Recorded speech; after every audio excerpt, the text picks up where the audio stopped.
알프레드 디 수자라는 분이 오래전에 이런 시를 썼습니다. 춤추라 아무도 바라보고 있지 않은 것처럼, 사랑하라 한 번도 상처받지 않은 것처럼, 노래하라 아무도 듣고 있지 않은 것처럼, 일하라 돈이 필요하지 않은 것처럼, 살라 오늘이 마지막 날인 것처럼. 이분의 시에서 제가 두 번째 소절을 설교 제목으로 뽑았습니다. 그걸 어떻게 아시고 식구 같다고 하셨는데 식구가 맞습니다. 아무튼 하나님께서 우리에게 오늘 이 요한복음 4장을 통해서 은혜를 주시기를 저희들이 바라고 원하는 것은 하나님의 사랑입니다.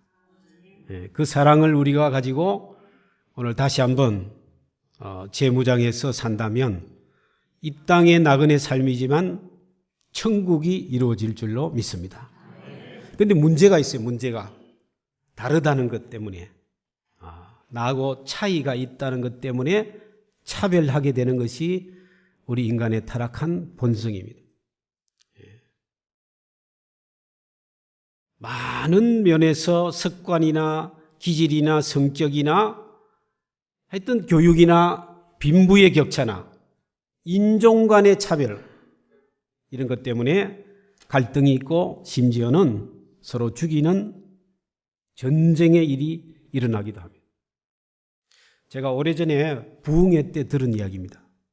70년대 우리나라 실제로 있었던 실화라고 합니다.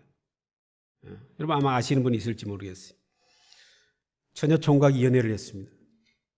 그래서 서로 사랑이 깊어지고 결혼을 하게 되었습니다. 그런데 결혼하기 전과 결혼하기 후에 서로 모르던 면이 생긴 거예요. 결혼하기 전에는 이 성경책의 앞면만 본 거죠. 그런데 결혼하고 나니까 뒷면이 보이는 거예요. 그래서 이제 그 차이점, 쏘갔다느니 어떻다느니 하면서 이제 갈등이 일어나는데, 이 신랑 신부도 아주 사소한 일로 다툼이 시작됐다는 겁니다. 신랑이 퇴근했는데 신부가 저녁에 감자를 삶아주면서 설탕을 내준 거예요. 감자를 설탕에 찍어. 그런데 이것 때문에 신랑이 문화 충격을 느꼈다는 거예요. 왜냐하면 이 신랑은 감자를 늘 고추장에 찍어 먹었어요. 고추장에 찍어 먹어요. 그러니까 이 신부가 생각할 때, 아니 어떻게 인간으로 태어나서 원숭이도 아니고 이 감자를 고추장에 찍어 먹는가? 그렇지 않습니까, 여러분? 이 고추를 고추장에 찍어 먹기도 하지만 감자를 어떻게 고추장에 찍어 먹는가? 이제 생각하지 못했던 다른 차이점이 나타난 거예요. 그래서 이제 말다툼이 일어났죠. 여러분, 남자와 여자가 말다툼하면 대개 누가 이깁니까? 우리 집도 그래요. 대개 여자가 이기게 돼요. 우리 남자들은 말하는 데는 좀 딸립니다. 대개. 그래서 신랑이 이제 할 말이 없으면 자기 조상 이야기하는 거예요. 조상이. 그래서 우리는 조상대대로 감자를 고추장에 찍어 먹었다. 좀 내주시오. 그런데 이 신부가 또 예사 집안 출신이 아닌 것 같아요. 그러면 내줘야 되는 거예요. 그거 5분만 참고 내주고 23시간 55분 동안 놀려 먹으면 될 것을 그게 안 되는 거예요. 그래서 이 신부가 신랑에게 뭐라고 그랬냐면, 당신네 집안은 웃기는 집안이다. 그러니까 코미디 집안이다 이래버린 거예요. 신랑이 자존심이 상해가지고, 남자는 자존심으로 사는 동물이잖아요. 아무리 없어도 자존심은 지켜줘야 되는데 그걸 그냥 말 한마디로 허물어뜨려 버린 거예요. 바벨탑 사건 이후에 하나님께서 나눈 것이 말입니다. 말, 언어. 하나님은 창세기 1장에 보면 언어로, 말로 천지를 창조했어요. 언어는 창조의 힘이 있는가 하면 파괴의 힘도 있습니다. 그런데 이 말을 잘 사용하지 못해서 이 신랑 신부가 그날 밤 각방에 잠도 같이 자지 아니하고 그 다음날 아침부터 안사돈끼리 싸우기 시작했습니다. 우리 집안을 웃기는 집안이라고? 그럼 사돈네는 울리는 집안이냐? 이러면서 시작해가지고 3개월 동안 전쟁을 했답니다. 이게 유명한 한국의 감자 사건입니다. 신문에 났대요. 그런데 둘 다 로미오와 줄리엣 같이 아주 가문이 뼈대가 있는 가문이라 이 신랑 신부가 거기서 물러나지 아니하고 서울의 유명한 대학교 식품영양학과 교수를 찾아갔어요. 그리고 감자 이야기를 했습니다. 설탕하고 먹는 게 더 좋은지 고추장하고 먹는 게 더 좋은지. 그런데 문제가 생겼어요. 교수님이 계속 한숨만 쉬시면서 대답을 안 하는 거예요. 교수님 빨리 대답해 주세요. 재촉하자 한참 만에 고개를 들고 교수님이 하시는 말씀이 글쎄요 잘 모르겠는데요. 우리 집안은 조상대대로 감자를 소금에 찍어 먹었습니다. 우리나라 사람들이요 굉장한 사람들입니다. 이 한반도 땅덩어리 적지만은 이 감자 하나 먹는데 3파전이 나눠진 거예요. 그럼 제가 여러분에게 질문을 드리겠습니다. 신랑이 옳습니까? 신부가 옳습니까?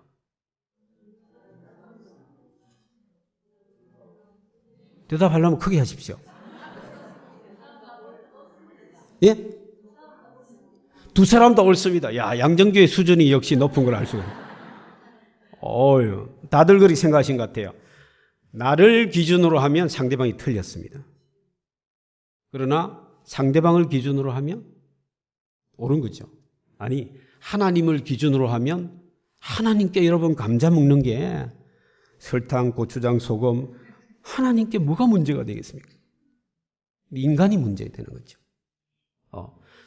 인간의 수평적 차원을 뛰어넘어서 저 높이 계신 하나님의 관점에서 내려다보면 유치원 아이들이 싸우는 거하고 똑같은 싸움이에요. 그렇지 않습니까? 그런데 오늘 한국 교회는 무슨 위대한 일처럼 생각하면서 막 의견이 나누어져 가지고 그런 일들이 너무 많다는 거예요. 교회 안에도. 예. 그래서 이 교수님이 또 보통 집안 출신이 아니에요. 그래서 이제 아니 도대체 우리나라 이 한반도 땅에 그것도 남한 땅에 감자를 고추장에 찍어 먹는 게 실제로 있는가 알아봤대요. 있어요? 어디 가세요? 아 그래요? 정상이에요. 이게 정상. 이상이 아니에요. 여기 우리 권사님 집사님 부친도 감자를 저 강원도 출신이에요? 맞아요. 저 강원도 어느 지역에는 어릴 때부터 조상대대로 감자를 고추장에 찍어 먹는 분이 있대요. 제가 실제로 어느 교회 가서 장로님 만났는데 그분이 저를 이상하게 생각하더라고. 너는 뭘 찍어 먹느냐? 이런 식으로 고추장에 찍어 먹는 분 만났어요. 다 맞는 거예요. 예. 제가 어느 교회 가서 이야기를 했더니만 예배 마치고 저 입구에서 인사하는데 다들 저를 쳐다보고 웃으면서 한마디 하시는 어느 권사님, 목사님 우리는 감자를 김치하고 먹습니다. 우리는 마요네즈하고 먹습니다. 예, 부목사님은 저한테 와서 목사님 우리는 아무것도 안 찍어 먹습니다. 제가 서울에 가면 그 동대문에 동신교회라고 있어요. 거기 대학부 청년대학부 수련회에 가서 또 제가 별 할 이야기가 없어요. 제가 또 별로 경험도 없고 아는 것도 없고 그래서 재밌는 이야기를 해야 되겠는데 그래서 감자 이야기를 또 하는 거예요. 예. 제가 지금 설교 시작하면서 감자 이야기 계속하는 것은 여러분 졸지 말라고 하는 겁니다. 예. 그래서 제가 이제 그 청년들에게도 제가 이 이야기 감자 이야기를 했더니만 그 청년대학부를 지도하는 어느 대학교 교수님이고 목사님인 그 목사님이 저를 화장실 앞으로 부르는 거예요. 그래서 제가 그분이 저보다 연배가 높기 때문에 제가 좀 이렇게 왜 그러시냐고 하니까 그걸 감자 이야기라고 하느냐고. 그래 한 수를 가르쳐 주십시오. 그랬더니만 진짜 감자 먹는 법은 이렇게 해야 된다는 거예요. 새벽에 일어나서 기도하고 생감자를 믹서기에 갈아가지고 우유에 타 먹으면 적초 위장에 그렇게 좋답니다. 지금 고개 끄덕끄덕 하는 분이 있는데 내일 아침에 한번 해보십시오.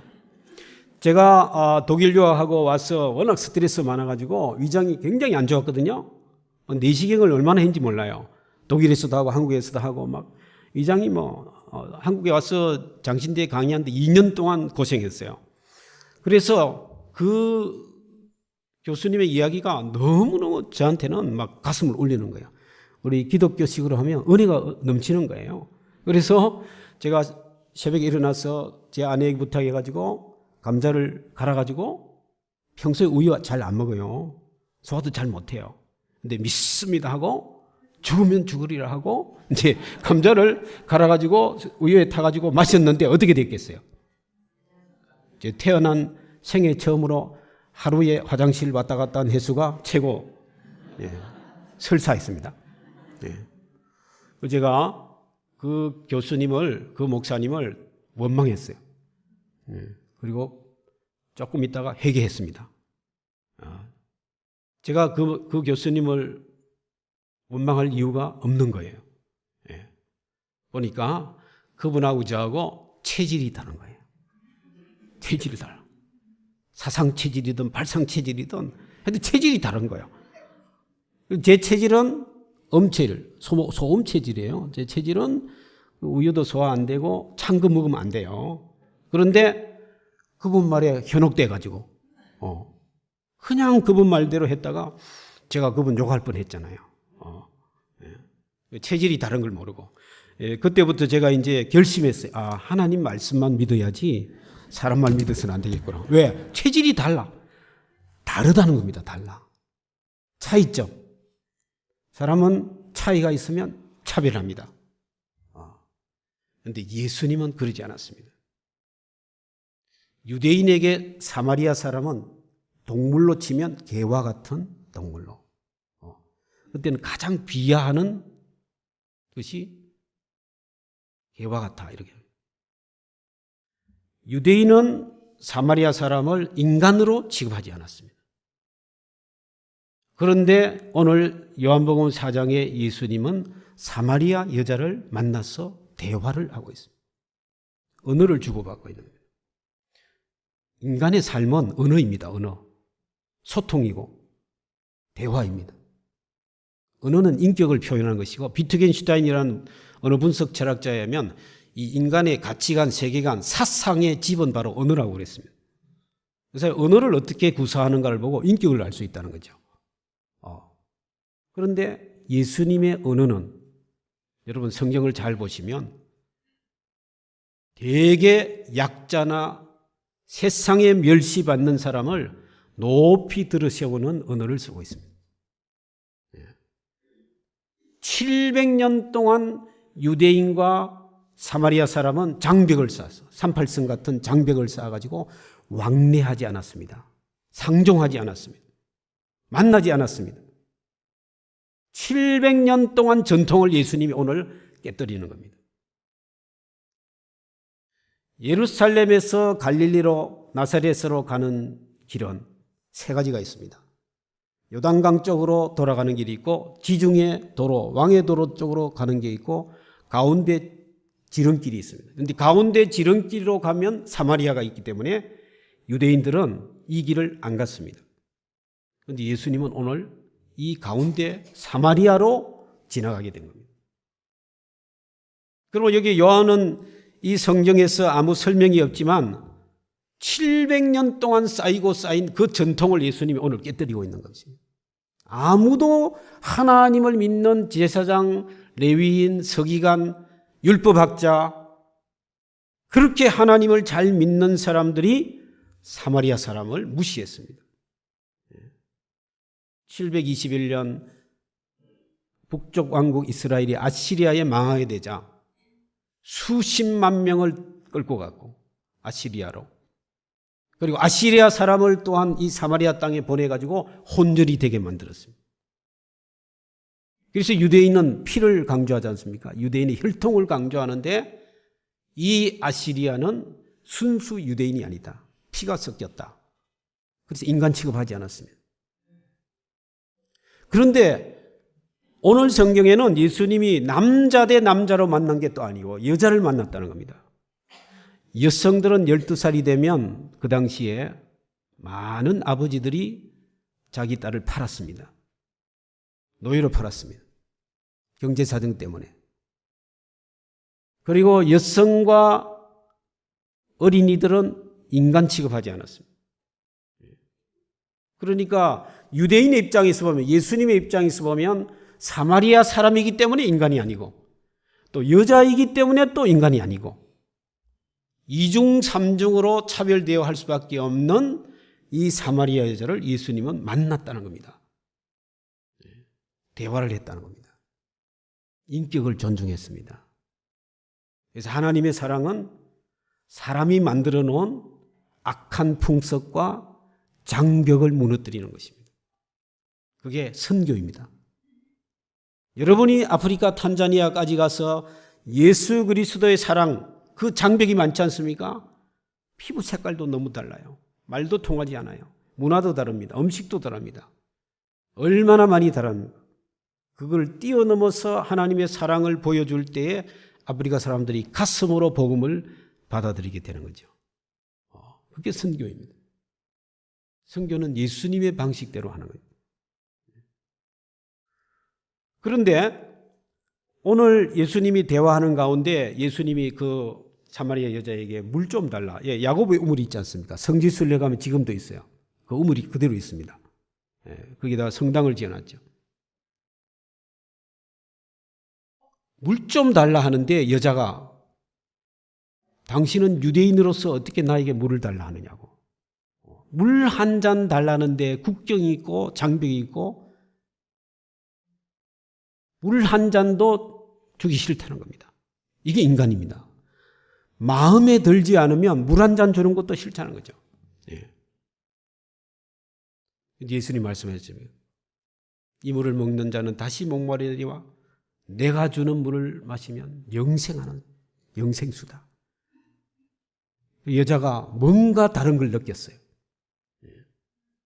처음에는 물기를 그릇도 없는데 어떻게 물을 마실 수 있느냐. 그러던 여자가 나에게도 그런 물을 주십시오. 그러자 16절에 예수님이 갑자기 예수님의 화법이 달라집니다. 남편을 데려오라. 굉장한 지금 엄청난 일이 벌어지고 있습니다. 이 여자의 문제가 무엇인가를 예수님은 알고 있는 거죠. 왜 낮 12시에 햇볕이 쨍쨍 내리쬐는 이스라엘의 열대지방에 친구도 없이, 우리 물길로 가면 저녁에 가는 것이고 여자들은 같이 친구와 함께 물길로 가는데 혼자 낮 12시에 물길로 오는 이 사마리아 여자는 남편 문제가 있었다는 거죠. 그래서 예수님이 남편을 데려오라. 여자가 나는 남편이 없습니다. 근데 여러분 읽지는 않았습니다만은 그 4장 제가 읽어드리겠습니다. 17절에 보니까 여자가 대답하여 이르되 나는 남편이 없나이다. 예수께서 이르시되 내가 남편이 없다 하는 말이 옳도다. 남편이 없다고 그랬어요. 예수님 옳다 그랬습니다. 근데 18절에 너에게는 남편 5이 있었고 지금 있는 자도 내 남편이 아니니 내 말이 참되도다. 이상하지 않습니까? 남편이 없다는 말이 옳다 했는데 예수님은 남편이 5이 있었고 지금은 6번째 남편이 있는데 그 남편도 네 남편이 아니다. 네 말이 맞다. 제가 이 본문에서 굉장히 궁금했어요. 그래서 주석을 많이 뒤졌습니다. 도대체 이 여자는 이름도 없고 성도 없고 사마리아 여자라는 표기밖에 없는데 왜 요한복음 4장에 이 여자를 기록해 놓았을까? 무슨 의미가 있을까? 그래 결론은 이 여자는 남편이 없는 게 맞습니다. 왜냐하면 팔려다니는 여자이기 때문에. 팔려다니는 여자. 6번 팔렸습니다. 그래서 남편처럼 섬겨야 종이지만 진정으로 자기가 남편으로 대우를 할 수 있는, 받을 수 있는, 아내로 대우를 받을 수 있는 그런 부부 사이는 아니라는 겁니다. 팔려다니는 여자이기 때문에. 그래서 가격이 얼마였을까? 또 궁금했습니다. 독일어 주석에 보니까 암소 한 마리 가격보다 더 싼 가격에 팔렸다. 어떤 책에 보니까 중고품 여자다. 그렇게 나와 있어요. 한번 생각해 보십시오. 여러분 태어나서 처음에 부모로부터 팔리고 주인으로부터 5번, 6번 동안 팔려다닌 이 여자의 운명이란 것은 정말 기구한 운명입니다. 아무런 소망이 없고 가슴에 깊은 상처가 있는 그런 사람입니다. 그래서 낮 12시에 이 마을에서, 수가 마을에서 친구도 없습니다. 남편도 사실은 남편이 아닙니다. 때로는 구타당했을 것이고 때로는 험악한 말로 표현할 수 없는 아픔 가운데서 죽지 못해서 사는 그런 삶이 아니었을까. 그런데 예수님을 만났습니다. 예수님이 찾아와서 말을 걸었습니다. 대화를 했습니다. 네 말이 참되도다. 세상 사람들은 이 여자를 인간 취급하지 않고 정말 무시하고 멸시했는데 예수님은 존중했습니다. 네가 옳도다. 이게 사랑입니다. 부모님은 자녀가 좀 거짓말하고 잘못하더라도 그래 네 말이 맞다. 쏘가지고 모르는 척하고 그러는 가운데 이 자녀가 제 갈 길을 바로 가도록 만드는 것이 부모님의 사랑 아닙니까? 하나님 아버지 사랑도 마찬가지입니다. 우리가 다르다고 좀 틀렸다고 우리끼리 다 드러내놓고 따지고 하면 해결될 수가 없습니다. 그러나 하나님 아버지는 죽을 수밖에 없는 우리 죄를 예수 그리스도의 십자가의 보혈로 그저 값없이 100% 순도 있게 우리를 용서하시고 하나님 나라 백성으로 삼으시고 양정교회 성도로 삼으시고 천국의 소망을 주신 것은 절대적인 하나님의 은혜입니다. 누가 하나님 앞에서 자랑할 수 있겠습니까? 어떤 면에서 우리는 사마리아 여자와 같은 동일한 사람들입니다. 예수 그리스도께서는 그런 우리를 찾아오셨고 우리 가문을 변화시켰었고 우리를 구원해 주셨으니 우리는 허물을 덮어주는 사랑을 실천해야 될 선교적 사명이 있는 것입니다.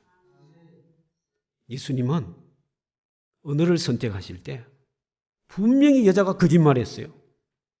남편이 5 있었고 6번째 남편이 있지만은 남편이 없다고 할 때 예수님은 그래 네 속사정을 내가 다 안다. 네가 5 있었고 6째지만 네 말이 맞다. 네 말이 참되다. 2번이나 예수님은 허물을 덮어주면서 옳다고 해줬습니다. 제가 생각하기로는 성경의 기록은 없지만 이 사마리아 여자가 지금까지 살아오면서 자기를 옹호해주고 인격을 존중해주고 자기 편을 들어준 사람은 아마 예수님을 처음 만났을지도 모르겠습니다. 늘 상처받고 늘 배신당하고 늘 무시당하던 이 여자가 인정해 주니까 존중해 주니까 멸시하지 않으니까 혁명이 일어났습니다. 그래서 29절에 보면 29절 앞에 28절에 보면 물동이를 버려두고 마을로 막 뛰어 들어갑니다. 물길로 왔어요. 그럼 물동이가 중요합니다. 목적이 바뀌고 인생의 비전이 바뀌었습니다. 자기를 미워하던 마을 사람들을 향해서 달려가서 나의 행한 모든 일을 내게 말한 사람을 와서 보라. 29절과 39절에 똑같이 2분 이야기합니다. 내 과거를 다 아는 분을 내가 만났다. 그럼에도 불구하고 나를 용서해 준 분을 만났다. 나를 존중해 주는 분을 만났다. 이 과거의 모든 상처가 다 사라졌습니다. 이게 기적인 것입니다. 마음의 병은 우리의 스트레스는 어느 것으로 해결되지 못하는 그런 질병도 예수 그리스도의 복음으로 치유될 줄로 믿습니다. 그건 사랑입니다. 그건 사랑입니다. 예수님의 사랑을 느낀 겁니다. 그래서 처음에는 지나가는 한 유대인 남자로 보다가 랍비로 보다가 메시아로 발견해 되고 그래서 질문합니다. 우리 사마리아 사람은 이 그리심산에서 여기서 예배드려야 된다고 유대인은 예루살렘에서 예배드려야 된다는데 어디서 예배하는 것이 맞습니까? 중고품 같고 쓰레기 같은 사람도 하나님을 갈망하고 예배를 질문하게 된다는 거죠. 예배할 수 있는. 그래서 예수님이 여기도 아니고 저기도 아니고 영과 진리로 예배할 때가 온다. 아니 그때는 메시아가 와야 되지 않습니까? 내가 바로 메시아다. 그리고 변화되어서 달려가서 복음을 전합니다. 예수 그리스도를 만나면 인격이 변화되고 삶이 변화되고 그리고 달려가서 복음을 전하게 되겠습니다. 오늘 요한복음 4장의 이 사마리아 여인의 이야기는 마지막에 가서 예수님이 하신 말씀, 추수할 때가 이르렀다. 추수 때가 되었다. 그런데 일꾼이 없다. 눈을 들어 밭을 보라, 희어져 추수하게 되었다. 이제 추수를 거두어야 되는데 다른 사람도 아니고 이 사마리아 여자가 선교사로 쓰임받고 추수하는 일꾼으로 쓰임받게 되었다는 것입니다. 그래서 마을 사람들이 달려와가지고 여자가 얼마나 달라졌으면 마음이 달라지니까 얼굴이 달라지고 세포가 달라지고 혁명이 일어나니까 마을 사람들이 감동을 받았어요. 무언가 일어났구나. 우르르 달려와서 우물가에 와서 예수님 모시고 가서 이틀을 예수님이 지나가려 하다가 그냥 지나가려 했는데 이틀을 더 유하게 되고 마지막에 가서 그 사람들이 이제 우리가 믿는 것은 이 여자 때문이 아니고 우리가 직접 보고 듣고 친히 듣고 예수님이 참으로 세상의 구주신 줄 알미라. 쓰레기 같은 여자가 고귀한 여자로 마을을 구원하는 전도자로 선교사로 쓰임을 받았습니다. 바라기는 양정교회 여러분들이 이 부산만 아니라 이 아시아만 아니라 전 세계에서 정말 사랑의 사도로 정말 많은 이 수가성 많은 사마리아 사람들에게 복음을 전해서 이런 변화의 역사를 일으키는 그런 교회가 되기를 바랍니다. 한 가지 이야기하고 마치겠습니다. 제가 어느 날 인터넷을 뒤지는데 재미있는 이야기를 하나 발견했어요. 아주 짧지만 재미있는 이야기. 재미없으면 주무셔도 됩니다. 이제 마칠 때가 됐으니까. 그 짧은 글이에요. 어떤 초등학생이 교회 다니는 아이가 있는데 얘는 심심하면 공동묘지를 찾아갔대요. 담력을 키운다고. 근데 어느 날 해질 무렵에 공동묘지를 찾아갔는데 그날따라 비가 부슬부슬 오면서 어둑어둑해지는데 꼭 귀신이 나올 것 같은 기분이 들었는데 아니나 다를까 저기 귀신이 나타났대요. 그런데 귀신이 나타나가 자기에게 막 달려오는데 이 초딩이 평소에는 자기가 담력이 크다고 생각했는데 막상 귀신을 보니까 오금이 저려가지고 손발이 움직이지 않고 도망도 못 가고 땀을 뻘뻘 흘리게 되었다는 겁니다. 근데 기도하려고 하는데 기도도 안 나오대요. 너무 막 떨려가지고 공포심에 두려움에. 근데 귀신이 달려와서 자기를 덮치려 하는데 그 덮치기 직전 순간에 교회학교 선생님 한 말이 생각나더래요. 교회학교 교사가 제일 중요한 것 같아요. 그런데 그 교회학교 선생님 뭐라 그러냐면 어린이 여러분 기도할 수 없거든 찬송을 부르세요. 근데 뭐 찬송과 가사가 생각이 나겠어요? 그 순간에? 그래도 정광석화처럼 번쩍 머리를 스쳐 지나가는 찬송을 불러야지. 그래, 이 찬송 부르자 하고 순간적으로 찬송 부르는데 당신은 사랑받기 위해 태어난 사람. 이 찬송을 부르는. 그러니까 귀신이 딱 멈추었었다는 거예요. 이야기가 끝났어요. 그런데 어느 천재적인 우리 또 대한민국의 어떤 사람이 리플을 달았어요. 밑에다가 또 댓글을 달았어. 한 사람이 다 만든 게 아니에요. 댓글이 뭐냐면 귀신이 감동을 먹었답니다. 귀신이 답송을 불렀대요. 감사해요. 깨닫지 못했었는데 내가 얼마나 소중한 존재라는 걸. 야, 정말 제가 생각해 보니까 신학적으로는 틀린 말이에요. 귀신은 절대 사랑받을 수도 없고, 혹시 누가 실수해가 오빠네가 사랑했다 할지라도 뭐 감사해요 깨닫지 못했었는데 이 사이비 귀신이에요. 그죠? 귀신은 해코지하고 이간질시키고 그게 귀신이에요. 근데 제가 전공이 선교학이지 않습니까? 선교신학적으로는, 조직신학적으로는 틀렸지만 선교신학적으로는 맞아요. 왜? 우리 세상에는 귀신 같은 인간이 많다. 인간은 인간인데 귀신 같은 인간이 많다. 그런데 그 귀신 같은 인간도 사랑을 못 받아서 그렇다. 사랑을 못 받아서. 사랑만 듬뿍 받으면 귀신이 천사가 될 수 있다. 이 조직신학적으로 하는 말이 아닙니다. 선교신학적으로. 귀신 같은 인간도 사랑받으면 감사해요. 깨닫지 못했었는데 내가 얼마나 소중한 존재라는 걸. 우리 주위에 여전히 사탄의 지배 아래 복음을 모르는 사람들이 많습니다.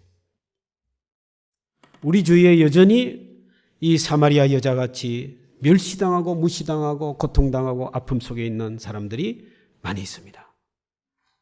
누가 예수님 대신에 이 여자를 만나러 가야 되겠습니까? 저와 여러분이 먼저 믿은 우리들이 그리스도의 사랑으로 나아가서 존중하고 멸시하지 아니하고 그리고 따뜻한 말로 따뜻한 사랑으로 그들을 품어주면 이 세상은 빛과 소금으로 작용하는 교회를 통해서 새로워지고 남북의 장벽도 무너지고 통일도 이루며 전 세계 수많은 나라 가운데 하나님의 제사장 나라로 우리가 통일된 한국이 쓰임받을 수도 있을 줄로 믿습니다. 그 일에 양정교회가 앞장설 수 있고 그런 복을 받을 수 있기를 바랍니다. 기도하겠습니다. 말씀으로 창조하시고 사랑으로 변화시키는 하나님 아버지, 먼저 우리가 변화되고 하나님의 사랑에 감사하며 그리고 우리 주위에 이 사랑을 갈구하는 사랑 없어 고통당하는 수많은 사람들을 품어주고 안아주고 위로하고 격려하며 변화를 일으키는 하나님의 선교에 동참하도록 도와주시옵소서. 감사와 영광을 돌리옵고 예수 그리스도의 이름으로 기도 올리옵나이다. 아멘.